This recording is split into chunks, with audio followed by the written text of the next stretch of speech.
On Drive, this is Sport. Naraya, Schwartz, call him what you like. Walk like an Egyptian. With David Schwartz. And David the Ox Schwartz is brought to us for Rose Office Furniture. Check out their showroom at 211 Ingle Street in Port Melbourne. Ox, good afternoon. G'day, Tom. How's things? Well, I'm good. I understand you're feeling a bit poorly. Are you okay? Yeah, it wasn't from the Demons loss, I can assure you. Just, no, I got tested. Everything's okay, but just, I don't know, there's a couple of flus or colds going around. I've just picked up one, so we'll be right. Okay, let's get into it. Now, firstly, I was at the Hawthorn-Carlton game on Saturday. I saw Lockie Plowman and Jago O'Meara collide. I just thought they were both going for the ball, and they both hit the deck. O'Meara was obviously worst hurt.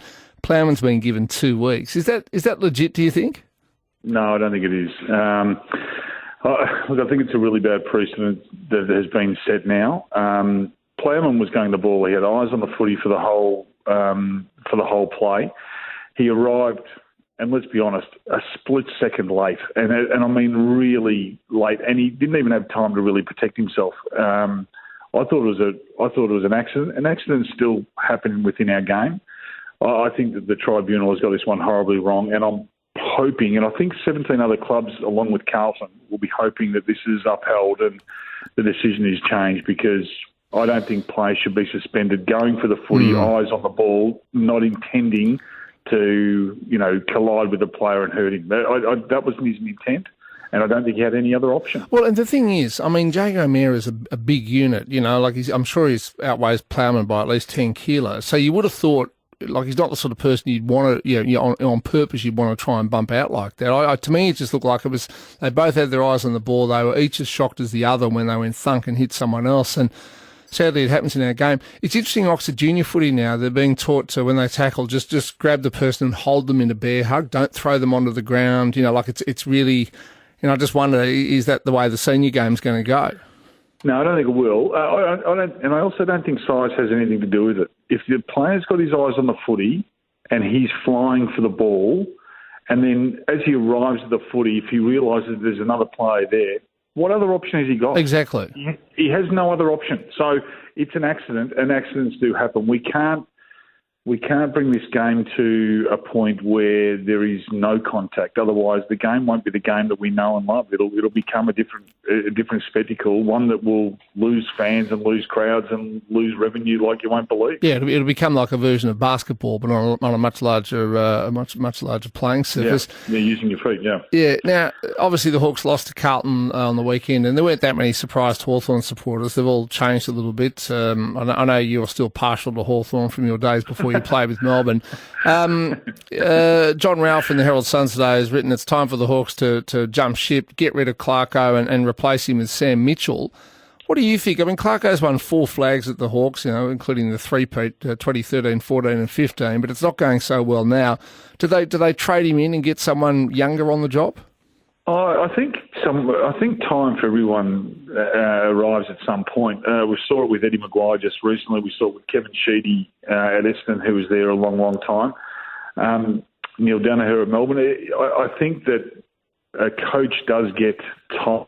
The same messages coming from that one person can, fall deaf, and that could be happening at Hawthorn. They're a mighty club. They make really good decisions. We know how good Clarko is. Maybe the change for Clarko is as important as the change it is for Hawthorn. So, who knows what's going to happen with Collingwood at the end of the year. If Collingwood happen to lose Nathan Buckley, Tom, just so they don't win another game, and I'm not trying to get rid of Bucks, but if that position became open, wouldn't that be a great fit? You've got a successful coach who's young enough, that comes in, that knows what he's doing, goes to a club with good resources. I think Clarko and Collingwood would be a great fit. I wouldn't.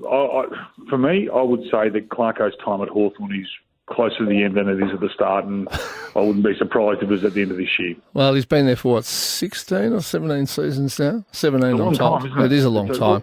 Craig Bellamy's been at Melbourne Storm for 19 years. And, they've gone down similar paths. They've been very, very successful. It's amazing what a poor year or two can do because no one wants to get rid of Craig Bellamy. I know. Isn't that the funny thing? And yet, Buckley took Collingwood almost to a flag 3 years ago and is now, having calls for his head. And again, it's all about winning games of footy. Now, speaking of Collingwood, just briefly, Tony Shaw is uncertain whether Collingwood supporters are smart enough to vote on the board, vote the correct way. Sure, he'll get very upset at me for saying that, but it looks like there's going to be a spill of the board. Do you think that'll be a good thing for the Collingwood Football Club? I think it is. I think it's good for the fans because the one thing that the fans should have every right to, because they're the members, they're the owners of the club, they've got to have an input into who's representing them. And at the moment, they haven't had that for a long, long time. The board appoints other board members and the fans haven't had a say. The fans are the ones that pay up each and every week and each and every year. They don't get to vote on the people that are coming in. And by the time they've already come in onto the board, they're already solidified because they've got, group messaging going out to 60 or 70 or 80 or 90,000 people in Collingwood's case. And the lobbying's already been done. At least this way, if the members get to have a vote on it, there's more clarity, there's more transparency. We get better people? Probably not. But you'll get fairness. Yeah, and the members can't complain then because they've had a say. No. And look, finally, we know everything's up in the air at the moment. The AFL is, it's rumoured, is going to, if they play at Marvel Stadium this weekend, will have the roof open, so it counts as an open-air venue, not a closed one. Do you think fans will be at the footy in Melbourne this weekend? Oh, of course they will be. Yeah, I think they will be.